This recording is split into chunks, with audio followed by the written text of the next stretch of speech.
Bengaluru tiger lion మన శ్రీ చంద్రబాబు గారు మాట్లాడుతున్నా కోరుతున్నా.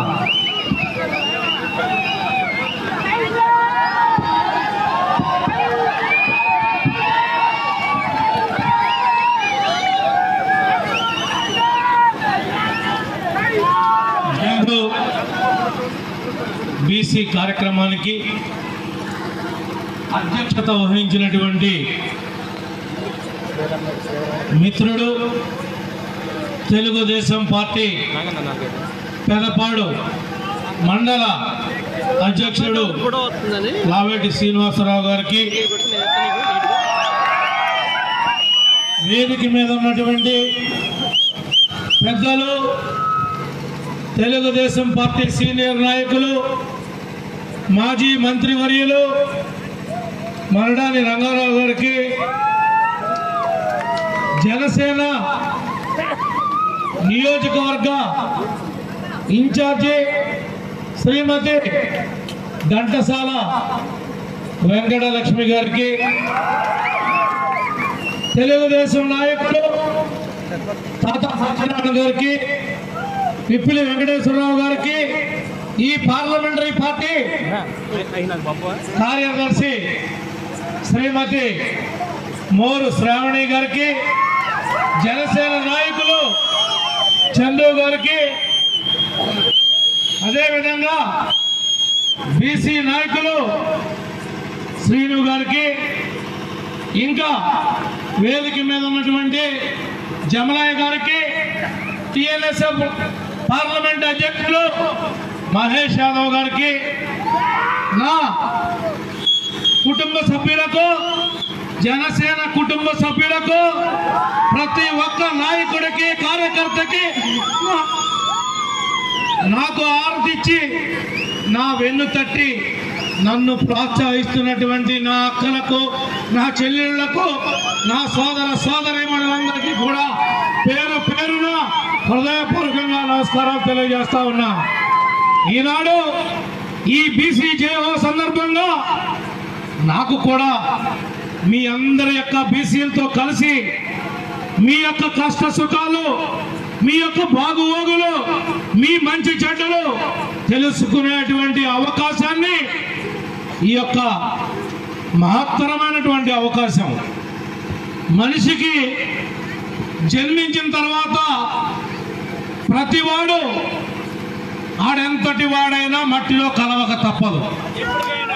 వాడు ఏ హోదా అనుభవించినా, ఎంత బంగారం పళ్ళెంలో తిన్నా, కానీ బ్రతికుండగా, తాను చూస్తూ ఉండగా, తాను చేస్తూ ఉండగా తప్పుని తప్పుగా, ఒప్పుని ఒప్పుగా, మంచిని మంచిగా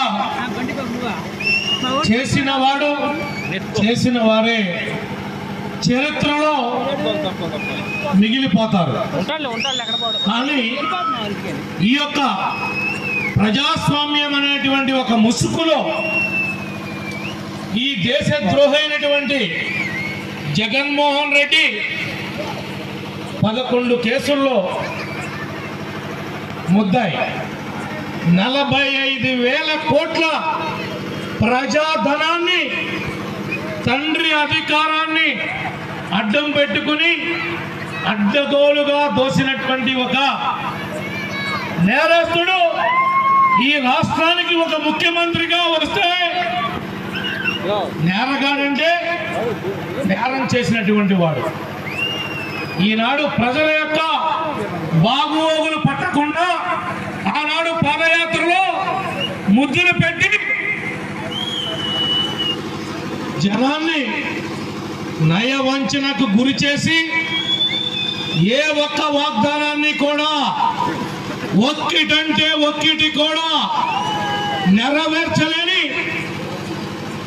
నిస్సహాయ ముఖ్యమంత్రిగా రాష్ట్రాన్ని 30 సంవత్సరాలు అభివృద్ధి పదంలో నుండి వెనక్కి తీసుకెళ్ళినటువంటి ఒక చరిత్రహీనుడుగా మిగిలిపోయాడంటే ఆ వ్యక్తే జగన్మోహన్ రెడ్డి అని చెప్పి ఈ సందర్భంగా మీకు తెలియజేస్తా ఉన్నాం. అయ్యా మీరందరూ కూడా ఆలోచన చేయాల్సినటువంటి అవసరం వచ్చింది. ఇంకా 78 రోజుల్లో ఎన్నికలు ఉన్నాయి. ఈ రోజు నాటికి 78 రోజులే ఎన్నికలు. ఈయన ప్రతి పేదవాడికి ₹1 బిళ్ళతో 5 లక్షలు పెట్టి ఇల్లు కడతానని చెప్పి మాయ మాటలు చెప్పాడు. ఈ రాష్ట్రంలో ఏ ఒక్కడికి కూడా 5 లక్షలు పెట్టి ఇల్లు కట్టలా, ఇల్లు ఇవ్వలా. ఇది నిజమా కాదా? నేను చెప్తున్నాయని కూడా యథార్థాలే. ఏమి నాను నేను 2 సార్లు చేశా. మీ అందరి యొక్క ఆశీస్సులతో, మీ అందరి యొక్క అభిమానంతో మరలా అదే ఎమ్మెల్యేకి నేను వెంకటలక్ష్మి పోటీ పడుతున్నాం.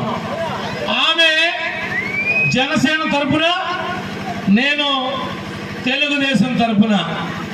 అయితే 100కి 90% మార్కులు నాకున్నాయి, 10% వెంకటలక్ష్మి గారికి ఉన్నాయి. రేపు ఏది ఏమైనా కావచ్చు. ఈ జిల్లాలో 15 అసెంబ్లీలు ఉన్నాయి. 15 అసెంబ్లీల్లో అది గ్లాస్ అయినా, అది సైకిల్ అయినా 15కి 15. ఒక్కటంటే ఒక్కటి. చరిత్ర రాసింది మనమే. 15 గెలిచి మళ్ళీ అదే చరిత్రనే తిరగ రాసేది కూడా తెలుగుదేశం జనసేనే. మీరు రాసి పెట్టుకోండి. 3 ఎంపీలు ఉన్నాయి. బాక్స్ బద్దలైపోవాలి. జగన్కి వాళ్ళ నాయన, వాళ్ళ తాత రాజారెడ్డి గుర్తు రావాలి. ఏం తమాషాలు అనుకుంటున్నామేమో. అమాయక ప్రజల్ని మోసం చేసే అధికారంలోకి వచ్చావు. వాళ్ళకి లేనిపోయినటువంటి ఆశలు కల్పించావు. అమ్మ ఒడిస్తానని చెప్పి ఎన్నికలకు ముందు చెప్పావు. మా పిల్లలందరూ చదువుకుంటున్నారు, అమ్మఒడి వస్తుంది అని అనేక మంది నా చెల్లెళ్ళు, నా అక్కలు గంపిడి ఆశ పెట్టుకున్నారు. అమ్మఒడి 15,000 చెప్పావు. తర్వాత ఏం చేసావు? 1500 ఒక్కొక్క పిల్లవాడికి కత్తిరించి ఊడ్చేవాడికి, కడిగేవాడికి ఇచ్చానన్నావు. ఎవడికరా నువ్వు ఇచ్చింది 1500 కాడికి? అంటే ఒక స్కూల్లో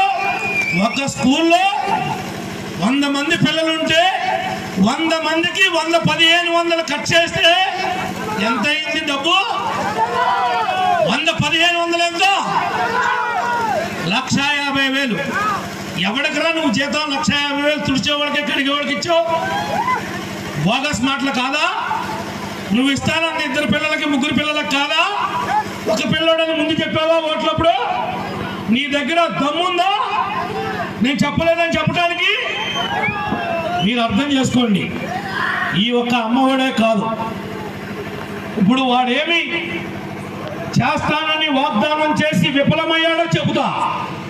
ఆ తరువాత మీ తమ్ముడిగా, మీ అన్నగా, మీ బిడ్డగా రేపు నేను ఏం చేస్తానో కూడా మీ అందరికీ బాండ్ రూపంలో ఇప్పటికే ఇస్తున్నాం. బాబు షూరిటీ, భవిష్యత్తుకి గ్యారంటీ. బాబు షూరిటీ రేపు ఇవ్వబోతున్నాం. అది కూడా మీకు అందరికి అర్థమయ్యేటట్టు చెప్తాను ఒక్కసారి. ఈనాడు ఇక్కడి నుంచి ఈ పాపారాయుడు విగ్రహం దాటిన తర్వాత ఒక ఆమె బ్రతుకు తెరువు కోసం, జీవనం భృతి కోసం బెల్ట్ షాప్ అమ్ముతుంటే నేను సహించకుండా జైలుకు పంపించడానికి ప్రయత్నం చేశా. ఈ పక్కనే ఉందో లేదో తెలియదు నాకు. పాపం 80 రూపాయలకి మించి ఒక క్వార్టర్ బాటిల్ అమ్మితే తొక్కు పెట్టి నార తీసేసేవాడిని. వాడు నా పార్టీ వాడైనా సరే నేను ఎక్కడ రాజీ పడలా. అదే 80 రూపాయల బాటిల్ ఈనాడు 200, 250 పెట్టి కొనుక్కోవాలి. ఈనాడు కష్టపడేవాళ్ళు చెమట వచ్చి తన రక్తాన్ని, తన చెమటని కాయా కష్టంతో ఒక రైతు దగ్గర, ఒక మేస్త్రి దగ్గర, ఇంకొకరి దగ్గర పగలత్తమానం ఉడికించేసి సాయంత్రానికి 600 700 తెచ్చుకుంటుంటే అలాంటి పేదవాడి యొక్క నోటి దగ్గర కూడు నీ యొక్క మద్యపానం పెంచిన రేట్ల వల్ల వాడి పిల్లలకి సరైన పౌష్టికాహారం లేక, వాడి భార్యకు లేక, వాడిని కన్న అమ్మకి నాన్నకి పళ్ళెములో ఒక ముద్ద కోడలు అయినాక నాన్న అవస్థలు పడుతుంటే నీవు 80 రూపాయల బాటిల్ని 200 పెంచి ఎవడెమ్మ మొగుడు సొమ్మను వసూలు చేస్తున్నావు జగన్మోహన్ రెడ్డి అని అడుగుతున్నావు. ఆనాడు నువ్వు పాదయాత్రప్పుడు సంపూర్ణ మద్యపాన నిషేధాన్ని దశల వారీగా ఎత్తివేస్తాను, నేను ఎత్తితేనే ఓట్లు వస్తాను అని దీర్ఘాలు తీసావు కదా, నడి రోడ్డు మీద రంకెలేసావు కదా, నీ రంకెలన్నీ ఏమైపోయినాయి అని అడుగుతున్నా. ఈనాడు రంకెలై దమ్ముంటే పోలీసులు లేకుండా పరదాలు కట్టుకోకుండా మాలాగా స్వేచ్ఛగా నువ్వు మీటింగ్ పెట్టగలవా జగన్మోహన్ రెడ్డి అని అడుగుతున్నావు. నీవు ఒక మద్యపానంలో ప్రతి కుటుంబం మీద రోజుకి 1 క్వార్టర్ తాగితే నువ్వు అదనంగా వసూలు చేసింది 120 రూపాయలు. ఒక మోటార్ సైకిల్ ఉంటే ఆ ఇంట్లో నువ్వు అదనంగా వసూలు చేసిన డబ్బు 40 రూపాయలు. అప్పుడు 80 రూపాయలు నేను ఉన్నప్పుడు పెట్రోల్, ఇప్పుడు 120 దాకా పెరిగింది. 120 40 ఎంత 160. నేను ఉన్నప్పుడు నూనె ప్యాకెట్ 80 రూపాయలే, ఇప్పుడు నూనె ప్యాకెట్ ఎంత పెంచావు? 180 200 దాకా చేసావు. అంటే 1 క్వార్టర్ తాగితే లెక్క చెప్తున్నా.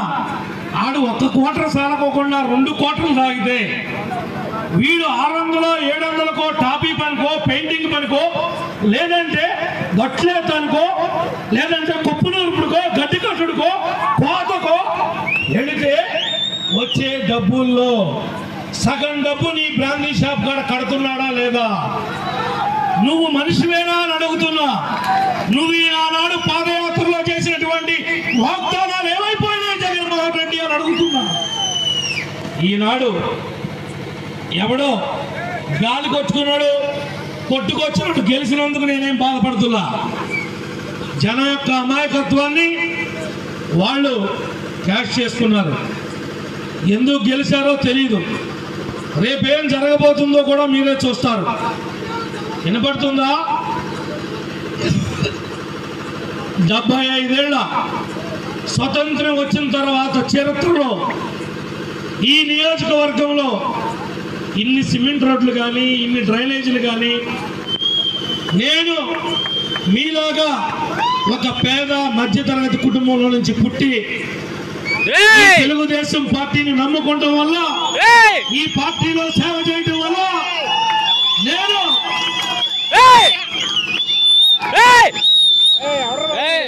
చంద్రబాబు నాయుడు గారి నాయకత్వంలో 2 సార్లు శాసనసభ్యుడిగా చంద్రబాబు గారు కూర్చున్న కుర్చీలు అనమాల, రాజశేఖర రెడ్డి గారు కూర్చున్నటువంటి కుర్చీలు అనమాల, రోసే గారితో కిరణ్ కుమార్ రెడ్డి గారితో మరలా చంద్రబాబు గారితో పనిచేసేటువంటి సువర్ణ అవకాశాన్ని కల్పించినటువంటి నా ప్రజానీకానికి జన్మ జన్మలకి కూడా రుణపడి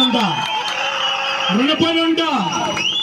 నేను నాకు ఇంత చిన్న వయసులో ఏ రాజకీయ నేపథ్యం లేకపోయినప్పటికీ కూడా నన్ను పెంచి పెద్దవాడిని చేసి నన్ను ఈ స్థాయికి తీసుకొచ్చినటువంటి మీ రుణాన్ని నేనే కాదు జన్మ జన్మలకి నా కుటుంబం కూడా ఎప్పటికీ కూడా మర్చిపోనని చెప్పి నేను తెలియజేస్తా ఉన్నా. నేను సచివాలయంలో కావచ్చు, చిన్న సచివాలయంలో కావచ్చు, నేను నా పరిధికి మించే మీకు సేవ చేయగలిగా.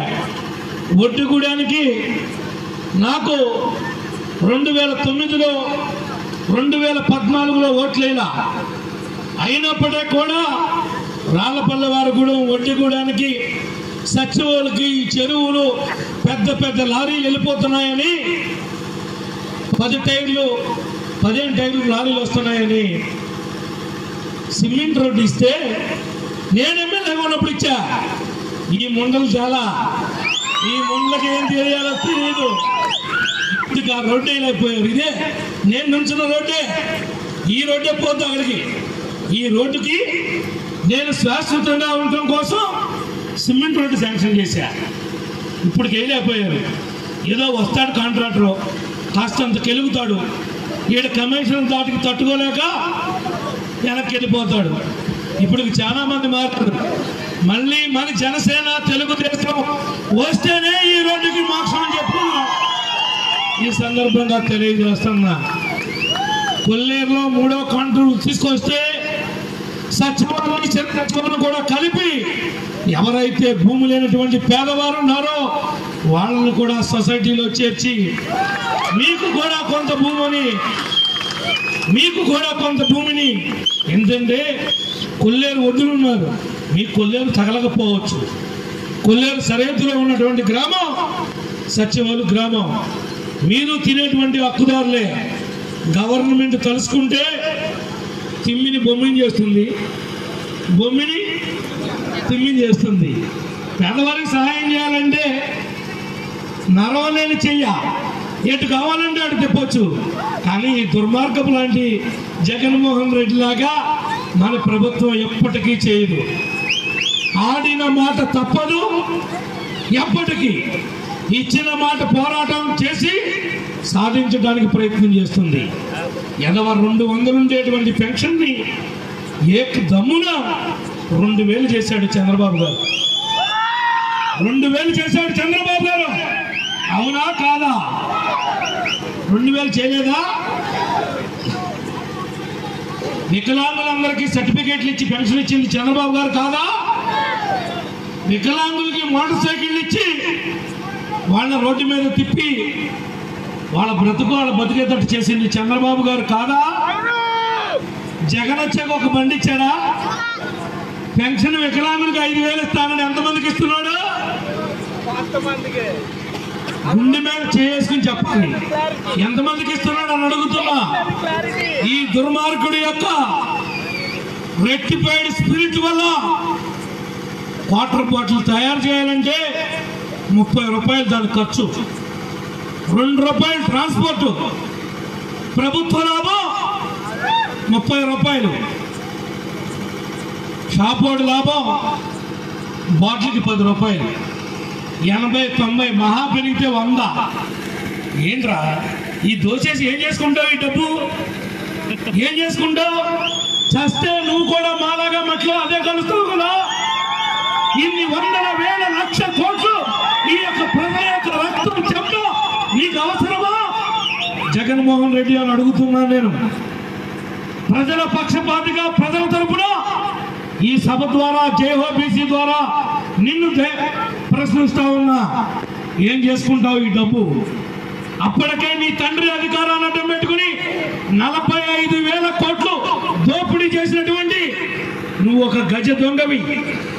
ఈ ప్రజలను నమ్మి అధికారం ఇచ్చారు తప్ప ఈ రాష్ట్ర ముఖ్యమంత్రిగా 1 గంట కాదు 1 నిమిషం కూడా నేను జగన్మోహన్ రెడ్డి అనే మాట అనే నైతిక అర్హత నీకు లేదు అని చెప్పి కూడా ఈ సందర్భంగా నేను తెలియజేస్తా ఉన్నా.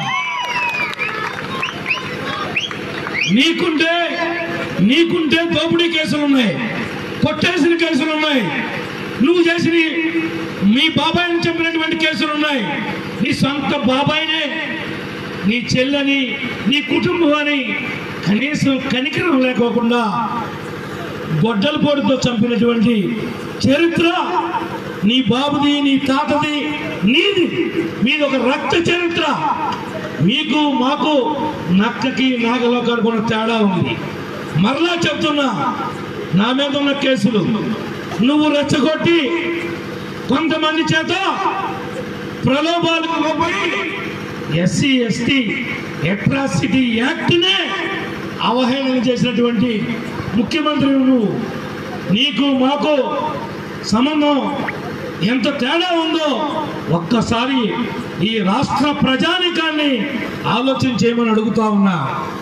ఈనాడు నీవు ఏం చేయాలో అర్థం కాని పరిస్థితుల్లో నీ మీద నీ నాయకులకే నమ్మకం కోల్పోయింది.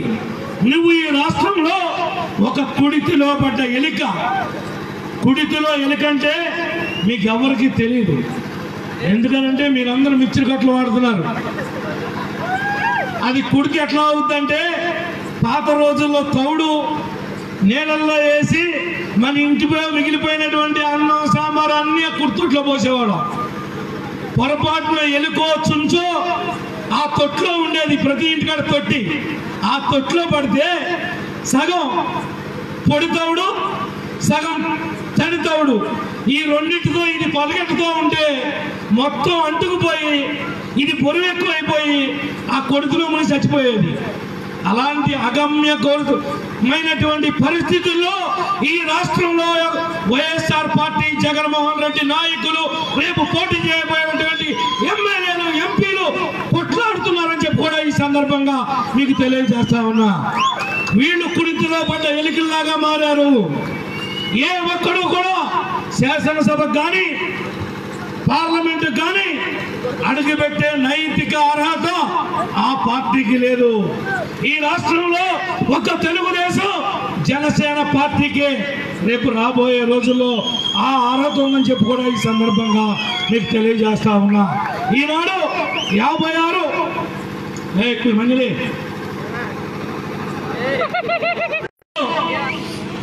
ఈ రాష్ట్రంలో 56 కార్పొరేషన్లు పెట్టాడు. ఈయన 151 మంది ఎమ్మెల్యేలతో గెలిచాడు, ముఖ్యమంత్రి అయ్యాడు. 135 బీసీ కులాలకు సంబంధించి 56 కార్పొరేషన్లు పెట్టి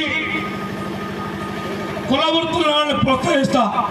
కుల వృత్తులంటే కుమ్మరి, కమ్మరి, నాయి బ్రాహ్మణులు, వడ్రంగులు, చేనేత వారు, మత్స్యకారులు, ఇలా ఎవరైతే చేతి వృత్తులు అంటే మన యాదవులు, పురమలు, అదేవిధంగా మన రజకులు, ఇలాంటి వృత్తులన్నింటినీ కూడా ప్రోత్సహించి ఆదుకుంటాను అని 56 కార్పొరేషన్లు, 56 కార్పొరేషన్ చైర్మన్లకి ఒక్కొక్కడికి 10 మంది డైరెక్టర్లు, రాజకీయంగా ప్రతి వాడికి పదవులు ఇచ్చాడు. చాలా సంతోషం, అభినందించవచ్చు ఇచ్చినందుకు. దేనికి పదవంటే నేను ఒక కార్పొరేషన్కి చైర్మన్ అయ్యా, నా కింద 10 మంది డైరెక్టర్లు ఉన్నారు. వాడికి ఏదన్నా 10 రూపాయలు ఇచ్చి ఆ కార్పొరేషన్లో ఆ కులములో పేదవారిని వృత్తిరీత్యా సహాయం లేక పాకటానికి పట్టు కొమ్మలు లేక లతలు ఏ విధంగా వంగిపోతున్నాయో అలాంటి వంగిపోయే లతలని పైకి అల్లి పైకి తీసుకురావటానికి కదా నువ్వు ఇచ్చిన కార్పొరేషన్లో డైరెక్టర్లో ఎవరికైనా 10,000 ఇచ్చావా అని అడుగుతున్నా. ఆనాడు అనేక మందికి రజకులకి ఇస్త్రీ పెట్లు ఇచ్చాను, వాషింగ్ మిషన్లు ఇచ్చాను, దోబీ ఘాట్లు కట్టాను, రేవులు కట్టాను. మీరు ఇళ్ళకాడ బొట్లు తొక్కుంటానికి గుంజుకుంటానికి కాలబొట్టున రేవులు కావాలంటే రేవులు కూడా కట్టా, మీ ఊర్లో కట్టా. నేను మాయ మాటలు చెబుతున్నా. ఈ రోజున అలాంటి కులాల్ని ప్రోత్సహించింది లేదు, కమ్మరులను ప్రోత్సహించింది లేదు, కుమ్మరులను ప్రోత్సహించింది లేదు. నాయి బ్రాహ్మణులు వాళ్ళకి బ్యూటీ పార్లర్ పెట్టుకుంటానికి 3 లక్షల రూపాయలు ఇచ్చాం బీసీ కార్పొరేషన్ ద్వారా. వాళ్ళకి కత్తెరలు ఇచ్చాం, కుర్చీలు ఇచ్చాం, 110 యూనిట్లు కరెంటు రాయితీ ఇచ్చాం. అవన్నీ ఎత్తేసావు. ఈనాడు పేదవారికి తెలియకుండా వాళ్ళ ఇంటి కరెంటు బిల్లులు డబల్ చేసావు. ఒక్కసారి కూడా మీకు కరెంటు బిల్లు పెంచుతున్నానని ఒక్కరికి చెప్పలా. వీళ్ళు ఏలూరు వెళ్ళాలంటే ఆటో ఎక్కి 100 రూపాయలు అవుతుంది, వెళ్ళి రావాలంటే 150 కూడా ఖర్చు అవుతుంది. డీజిల్ పెరిగిపోయింది, ఆటో వాడు పెంచాడని వీళ్ళే బాధపడుతున్నారు. పెంచింది డీజిల్ రేటు ఈ చేతగాని ప్రభుత్వం, ఆటో వాడు కాదు. నీ యొక్క రోడ్ల వల్ల ఆటోలన్నీ కూడా రిపేర్ అయిపోతున్నాయి, పేదవారి యొక్క నడాలన్నీ కదిలిపోతున్నాయి. పోసలన్నీ కూడా చితికిపోతున్నాయి. దీనంతలో కారణం నువ్వు కాదా? ఏంటో పెదపాడు నుంచి పెరికీడు దాకా రోడ్డు పోలవరం ప్రాజెక్ట్ కట్టినట్టు కడతారు. ఈ ముందులో నేను 2 నెలలు రాత్రి పగలు యుద్ధ ప్రాతిపదికన మీద వేస్తా. ఏంటి వంతులు కడతాడు అక్కడొకటి అంటే గోసుగొడ్డ అంతా. నా చిన్నప్పుడు మా తాత మా నాన్న గోసుగొడ్డ పెట్టుకునే స్నానం చేసేవాళ్ళు. ఆ వంతుల్లో ఆ రోడ్డు చూస్తుంటే నాకు ఆ గోసుగొడ్లు గుర్తొస్తున్నాయి. ఏంటో పని చేయటం చేతకాక డబ్బు లేదు నీ దగ్గర. దుబ్బులు లేకుండా ఎవడు చేస్తాడు?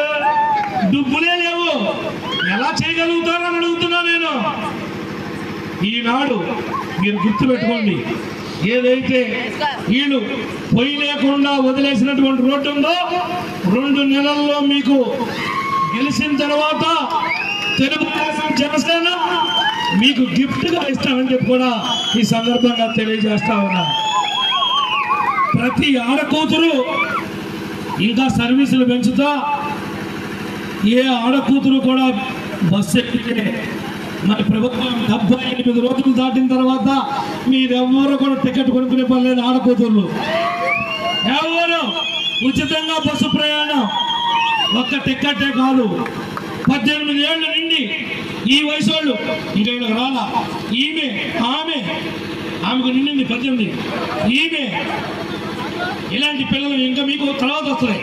మీరు చిన్నపిల్లలు స్కూల్కి వెళ్తున్నారు కదా, 18 ఏళ్ళు నిండి 59 ఏళ్ళు వయసు వచ్చే వరకు మీకు ఒక తండ్రిగా, మీ కుటుంబ పెద్దగా మిమ్మల్ని ఆదరించి మీకు నెలకి 1500 ప్రతి నెల మీ భర్త మీద, తండ్రి మీద, అత్తమామల మీద, ఎవరి మీద ఆధారపడకుండా నీకంటూ నీ అకౌంట్కి ఏపిచ్చే బాధ్యత నీ యొక్క పెద్ద కొడుకు చంద్రబాబు గారిదమ్మా, పవన్ కళ్యాణ్ గారిదమ్మా.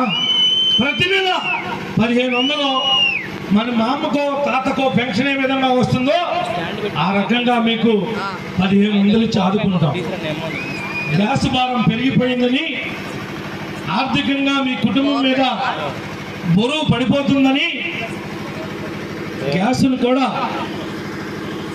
ప్రతి కుటుంబానికి, తెల్ల కుటుంబానికి, అత్తకి కోడలకు కూడా 3 బండ్లు ఇస్తాం. 6 బండ్లు అత్త కోడలు ఉంటే 6 బండ్లు మీరు కొనుక్కునే పని లేదు. సంవత్సరంలో ప్రభుత్వం మీకు ఫ్రీగా ఇస్తుంది. బీసీలకి ప్రత్యేకమైనటువంటి రక్షణ చట్టం తెచ్చి మీకు ఒక కవచంగా ఈ పార్టీ మీ రుణం తీర్చుకోబోతుందని చెప్పి కూడా ఈ సందర్భంగా తెలియజేస్తా ఉన్నా. నా హయాంలో నేను ఇచ్చే ఆపలేకపోతున్నారు పక్కన మీద. ఈ దుర్మార్గమైనటువంటి పాలకులు నేను ఏ స్టేజ్లో వదిలేస్తే ఆ స్టేజ్లోనే ఇల్లు ఆగిపోయినాయి. వాటి బిల్లులు కూడా ఇవ్వలేనటువంటి ఈ సంవత్సరం పరిపాలన చేసేదని అడుగుతున్నా. అది మకాన్ రాసిందా తెలుగుదేశం, వైఎస్ఆర్, బీజేపీ, జనసేనని? నీ అబ్బ సొత్తు అడిగారా? నా బాబు అప్పు చేసి వెళ్తే కొడుకుని అడగరా? నేను ఎమ్మెల్యేగా పనిచేసి ఇల్లు ఇస్తే వచ్చినటువంటి వాళ్ళటువంటి ఎంగిత జ్ఞానం లేదు. నువ్వు చదువుకున్న సన్యాసి వాళ్ళు అడుగుతున్నా, ఏమైందని చదువుకుని సన్యాసత్వా? దేనికి? ఎందుకు చదువుకున్నట్టు? నీకన్నా సన్యాసుడి మెరుగు. ఏ పిల్లలు ఇవ్వాలనేటువంటి ఇంగిత జ్ఞానం లేదా? నువ్వు కడుపుకు అన్నం తింటలేదా? గడ్డి తింటున్నావా? నీ బాబు సమయం అడిగారా? నేను ఒక ఎమ్మెల్యేగా ఇచ్చా, నాకు రాజ్యాంగ పదవి వచ్చింది. మళ్ళీ నువ్వు మగోడివి, నువ్వు పొడుస్తావు, ఎక్కడి నుంచో దిగావు, లండన్ బాబు అని ఈ చుట్టూతో పరిశ్రమలు పెడతా ఉన్నావని, సాఫ్ట్వేర్ కంపెనీలు పెడతా ఉన్నావని, ఉద్యోగాలు ఉపాధి కల్పిస్తానన్నావని నువ్వు జగన్ గారు కోస్తే నీ కోతల గాడు పడితే వాళ్ళ నోటికాడ కూర్పు తీస్తారా? బద్మాషాల వల్లారా? ఇదా మీ పాలన అడుగుతున్నా, ఇదా మీ రాజనీతి అడుగుతున్నా. ఈనాడు నువ్వు ఇస్తరాకేసి ఇల్లు ఇచ్చేలేవు, నువ్వు పోతావు రేపో మాపో. నేను వెంకటలక్ష్మి, సీనో, గన్నయ్య, పుల్లయ్య వస్తాడు. మీరు తిన్న గడ్డి మేము తింటావా అని అడుగుతున్నా. ఆడికి ఇల్లు ఇవ్వకుండా ఆపుతావా అని అడుగుతున్నా. లుచ్చా 15 రోజులు బతుకుతారా? నువ్వు బతికినా నేను బతికినా 4 రోజులు. శబాష్ అనిపించుకో, శబాష్ అనిపించుకో. నీ అబ్బ సొత్తే కాదు పదవి, ప్రజలు ఇస్తే వచ్చిందిరా పదవి. నీ బాబు సొమ్మ, నీ తాత సొమ్మ. జనం ఓట్లేస్తే మనం ఎమ్మెల్యే అయ్యాం, మంత్రులు అవుతాం, ముఖ్యమంత్రులు అవుతాం. ఇదేనా రాజనీతి అని అడుగుతున్నా. జగన్, నువ్వు కానీ నీ మంత్రులు కానీ నీ ఎమ్మెల్యేలు కానీ మిమ్మల్ని బంధువులతో దూర రోజులు దగ్గర పడినాయి. మిమ్మల్ని బంధువులతో దూర రోజులు దగ్గర పడినాయి. మీకు చెప్తా ఎందుకు తోలుతున్నామో. ఎంతమంది నీ కల్తీ మద్యం తాగి బీపీ పెరిగిపోయి పెరాలసిస్ వచ్చి అవస్థ పడుతుంటే, కొడుకు సగం తాగొస్తుంటే కోడలు ఉసూరు మనం ఏడుస్తా. ఒక్క చెవులకు కూడా బంగారు దుద్దులు లేక, నాంతాలు లేక, ఊరికనే పసుపు కప్పు కట్టుకొని ఆ కుటుంబం పోషిస్తూ ఉంటే బతకలేక, ఒక పక్కనేమో మంచంలో ఉన్నటువంటి కాలు చేయి పడిపోయిన తండ్రి, ఒక పక్కేమో పిల్లలు స్కూల్కి వెళ్ళేవాడు బొవ్వ సారక ఇట్లా అయిపోతున్నారు. దానికి కారణం నీ మద్యపానం వల్ల. ఆడు మూలన పడతానికి పెద్దోడు కూడా నువ్వు కారణం కాదా అని అడుగుతున్నా. నీ హయాంలో ఎంతమందికి కాళ్ళు చేతులు పడిపోయినాయి, మేమున్నప్పుడు ఎంతమందికి పడిపోయినాయో లెక్కలు తెద్దామా అని అడుగుతున్నా. ఎన్ని ప్రాణాలు, ఎంతమంది ఆడ కూతుర్లకి 5వ తరం కోల్పోయారో. ఆ ఉసురు, ఆ పాపం నీకు, నీ కుటుంబానికి, నీ పార్టీకి తగలకుండా పోతుందా జగన్మోహన్ రెడ్డి అని అడుగుతున్నా. పాలకుడు అంటే జనరంజకంగా పరిపాలించాలి తప్ప దుర్మార్గాలతో, దుర్నీతితో, రాజకీయ వ్యభిచారం చేస్తూ ఎన్నాళ్ళు బతుకుతారా ఈ బతుకులు అడుగుతున్నా. నిప్పులాగా పరిపాలన చేయాలి. నీకు ఇచ్చినటువంటి అవకాశం ఆ భగవంతుడు ఎవరికి ఇవ్వడు. నీ మాయ మాటలకు ప్రజలు పడిపోయారు. అలాంటి పడిపోయి నీకు అధికారం ఇస్తే వాళ్ళ రక్తాన్ని, చెమటిని తాగి వాళ్ళ జీవితాలని కూడా రోడ్డును పడేటువంటి పరిస్థితి తీసుకొచ్చినటువంటి వ్యక్తి ఈ రాష్ట్రంలో ఒక్క జగన్మోహన్ రెడ్డి అని చెప్పి కూడా ఈ సందర్భంగా మీకు తెలియజేస్తా ఉన్నా. ఈనాడు మన యువ నాయకుడు లోకేష్ బాబు గారి యొక్క జన్మదినం సందర్భంగా మీ అందరికీ కూడా ఆయనకి సంఘీభావంగా ఉండాలి. ఈనాడు యువగణం ద్వారా ఇలాంటి చదువుకున్నటువంటి పిల్లలందరికీ కూడా ఉద్యోగం దొరికే వరకు నెలకు 3,000 రూపాయలు ఇచ్చి మీరు ఉద్యోగం ఎత్తుక్కుంటానికి ఎంతమంది పిల్లలుంటే ఊళ్ళో పార్టీలకి, రాజకీయాలకి అతీతంగా మీ పిల్లలకి డబ్బులు ఇచ్చి ఉద్యోగాలు ఎత్తుక్కునేటువంటి కార్యక్రమాన్ని కూడా చేపడతామని చెప్పి కూడా ఈ సందర్భంగా తెలియజేస్తా ఉన్నాం. యువగణం సందర్భంగా 20 లక్షల కుటుంబాల యొక్క పిల్లలు ప్రైవేట్ కానీ పబ్లిక్ కానీ సెక్టార్లో పరిశ్రమలు స్థాపించి గ్రామాన కూడా చైతన్యం తీసుకొచ్చి వాళ్ళ కాళ్ళ మీద వాళ్ళు నిలబడే విధంగా మన యువ నాయకుడు ఒక బహుత్తరమైనటువంటి ప్రణాళికతో ముందుకు పోతా ఉన్నాడు అని చెప్పి కూడా ఈ సందర్భంగా మీకు తెలియజేస్తా ఉన్నా. నాయకుడంటే ఆ విధంగా ఉండాలి. నీలాగా కుక్కమూతి పిందలు కాదు, నువ్వు కుక్కమూతి పిందవి. నాయకుడంటే పోరాటంతో ఉండాలి. అన్ని వేల కిలోమీటర్లు అలిపెరగని పోరాటం చేసి ఎన్ని అడ్డంకులు సృష్టించినా నేనున్నాను అని చెప్పి ధైర్యాన్ని, ఒక భరోసాని ఈ రాష్ట్రంలో ఈ తెలుగుదేశం, జనసేన కలయికి ఏకైక కారణమైనటువంటి లోకేష్ బాబు గారికి మనస్ఫూర్తిగా many happy returns of the day అని చెప్పి కూడా ఈ సందర్భంగా తెలియజేస్తా ఉన్నాం. ఇంకా ఇప్పుడు వెళ్ళి 50 కేజీల కేకు కొత్తూరులో కత్తిరించాలి. కేక్ కోయాలి. ఇప్పుడు నేను మరలా గన్నవరం వెళ్ళి ఇంకొక కేక్ కట్టించాలి. మరి ఇప్పటికి వెళ్ళేపాటికి ఏ టైం అవుతుందో కానీ లావెంటి శ్రీనివాసరావు గారిని ఈ సభ ద్వారా అడుగుతున్నా పర్మిషన్. నేను ఇంకా ఈరోజు ఈ ఊర్లో ఏమి తిరగలేను.